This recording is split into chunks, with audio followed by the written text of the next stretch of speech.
Ika-15 ng Hunyo 1991, naganap na ang hinihintay ng lahat.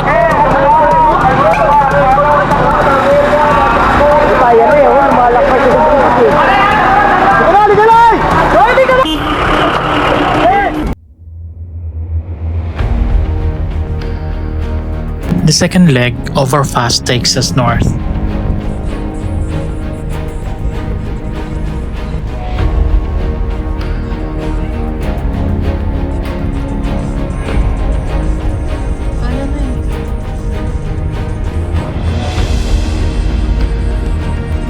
As the skyline of Manila dissolves in the rear view, the drive through central Luzon becomes a study in monochromatic resilience.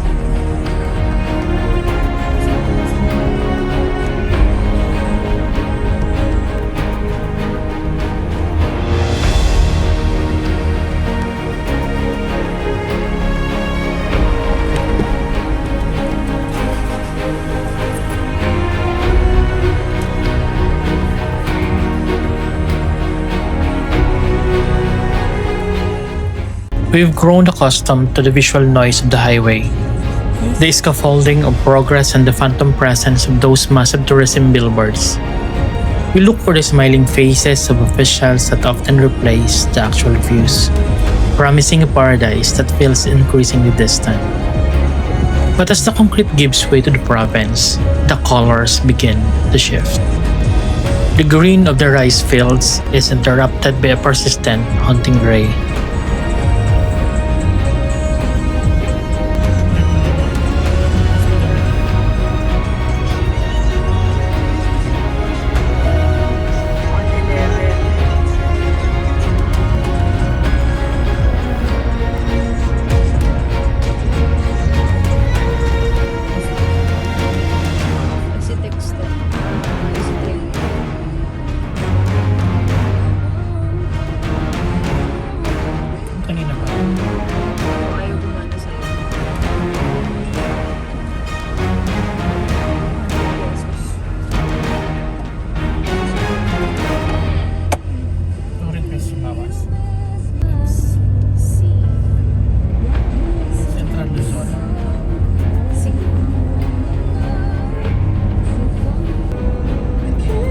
The fastest to strip away the excess, and the landscape here is finally starting to cooperate. There is a quiet frustration in our arrival. While the world's crowds pass our islands by, we find ourselves standing in the desert of the Lahar, the gray ghost of 1991. Ngayon ay sumabog na naman ang halos hindi magkalayong oras at 5 katao na ang niulat na namatay, 3 ang nawawala at 37 iba pa ang nasugatan sa sunod-sunod na pagsabog ng bulkang Pinatubo. Ika-5 erupsyon ng Mount Pinatubo at makikita nyo madalas mabilis na po ang daloy ng putik. Kalunos-lunos ang sinapit ng mga taga Pampanga, Zambales at Tarlac. Hindi namin alam kung kailan talaga ang wakas nitong mga Pinatubo. We aren't just visitors here. We are the life support of a coast that was once buried in ash and is now struggling to be seen. In the season of reflection, the grit is more honest than the glitter.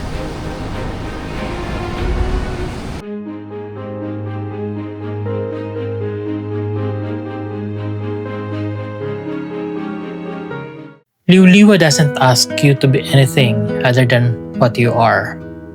While it transforms into a thriving alternative surf town during the bear months, right now the waves are smaller and the pace is slower. The architecture remains a DIY manifesto, huts made of bagoho wood and gravel paths that punish vanity.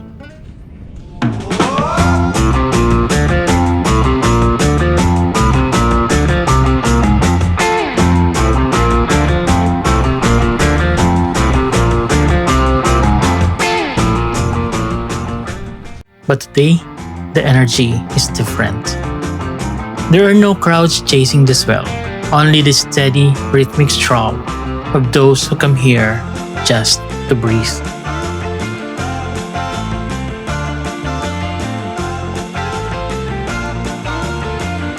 We find contentment in the simple transit of the beach stroll, while others might be here to ride an ATV through the dust, swim in the midday sun, or gather around a night bonfire. We are here for the anti-bubble. It is a place where the simulation of the city finally begins to crack under the weight of the salt air. In the silence between the seasons, you realize that the luxury isn't in the activity, but in the lack of a schedule.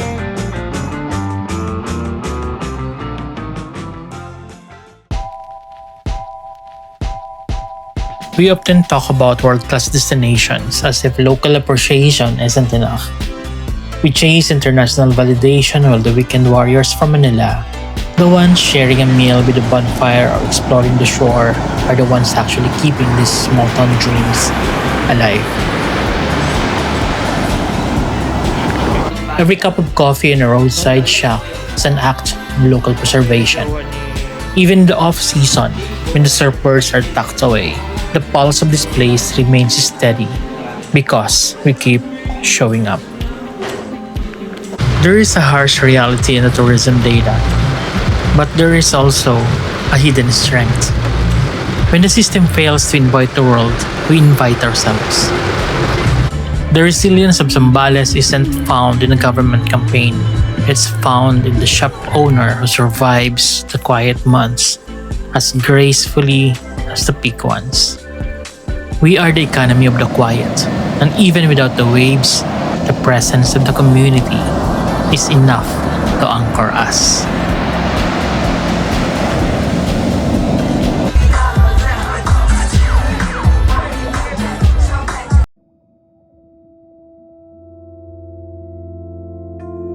We have been conditioned to believe that paradise must be white. We look for the blinding corals of the south, often ignoring the heavy, dark beauty right beneath our feet. This sand isn't just earth. It is the pulverized memory of Mount Pinatubo. It is the ash reclaimed by the tide and softened by 35 years of salt.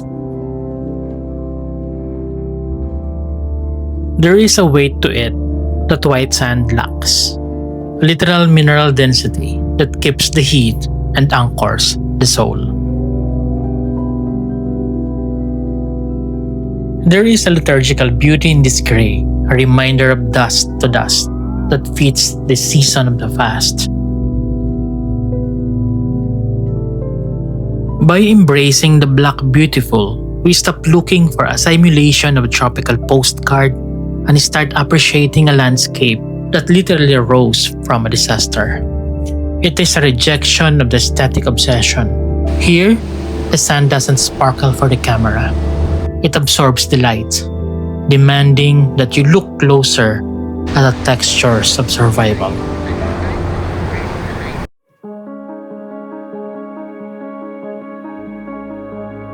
Further north, the road opens up into Botolan.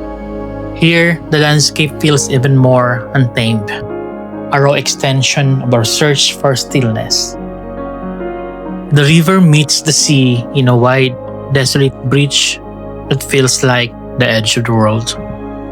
There is no itinerary here, no curated tour to guide your emotions. It is just the scale of the earth and the insignificance of the traveler. It is adventure in its rawest form, stripped of the tour guide noise. This is where the fast truly happens.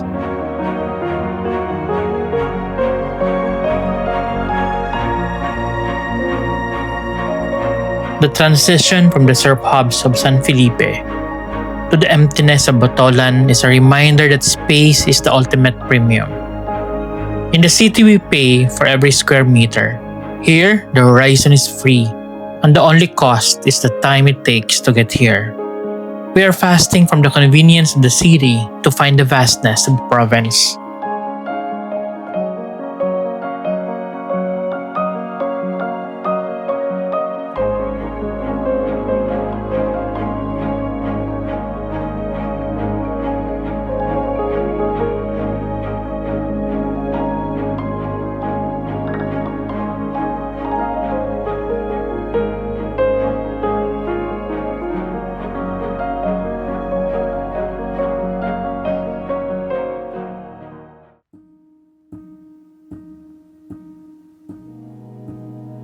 We have been sold the idea that peace is expensive. We are told that to truly escape, we must fly to islands that require 3 transfers and a month's salary. But there is a quiet rebellion in choosing the accessible. Zambales offers the same horizon, the same salt, and the same healing at a fraction of the cost. It is the machine of dignity working in favor of the common traveler.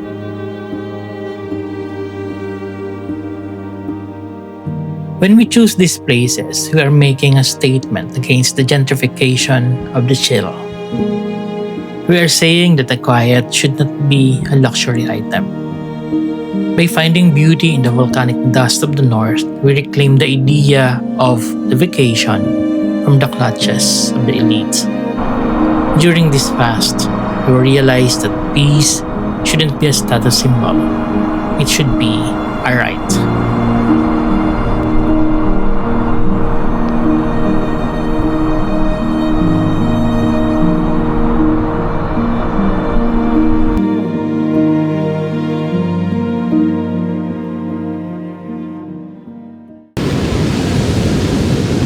Listen to the surge.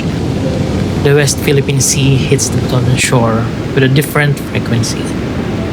Because the sand is heavy with minerals, the sound of the receding tide is deeper, a gravely percussive pull.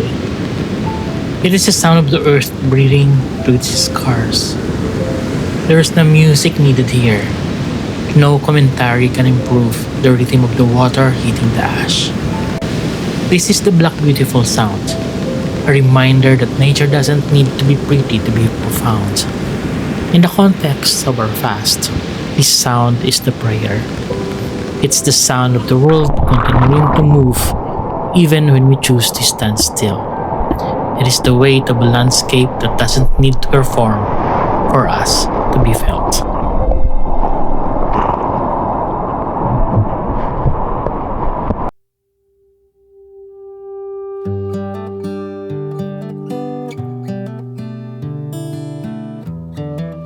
As the sun sets over the West Philippine Sea, the gray of the sand turns to a deep, bruised purple.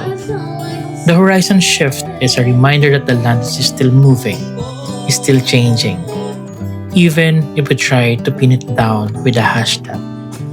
We came here looking for a vibe, but we found a history.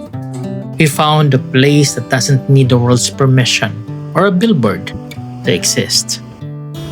We leave no trace on this dark sand that the tide won't eventually claim. The ash remains, the wave returns, and the cycle continues. In the end, the most premium thing we can find isn't a place that has been sold to us, but a place that we had to discover for ourselves, in the silence between the chaos. This is where the fast begins to feel like a feast.